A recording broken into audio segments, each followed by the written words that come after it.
This is the DaYan GuHong Pro, and so is this one. So what's the difference? This one has 88 magnets. This is the Cubermod DaYan GuHong Pro, which is modified to have 4 edge repelling magnets, which supposedly makes this cube more stable. But how much of a difference does it actually make? Let's find out. Both of these cubes have the standard 48 edge to core magnets, which most speed cubes have nowadays. Both cubes have corner to core magnets, which make the cube more stable and make it auto-align. Pretty neat, but most flagship cubes have this nowadays. This brings the total to 64 magnets.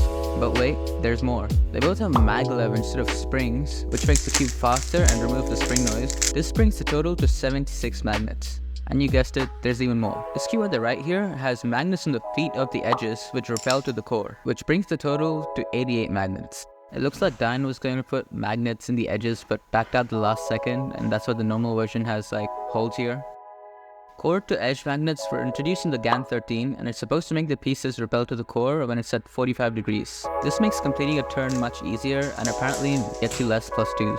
It basically just amplifies the corner to core magnets. Now let's compare the two cubes to see which one's worth getting. But before that, thanks to Cubertime for sending me these cubes.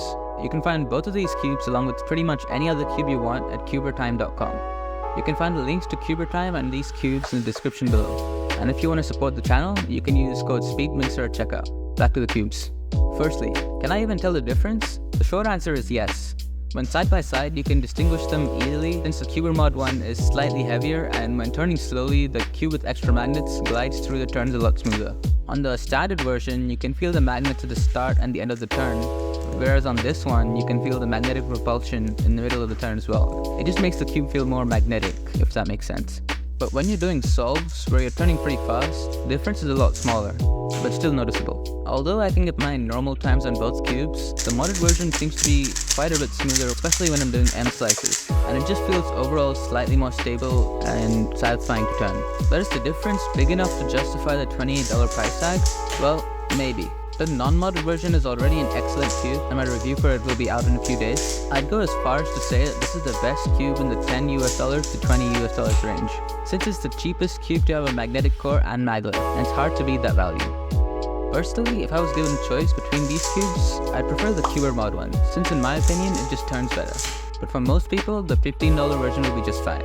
But if you do want that extra stability and you have another $13 laying around, you can go for the Cubermod version and find it at Cubertime.com, and make sure to use code SPEEDMIXER to support the channel. All links will be in the description. Thanks for watching.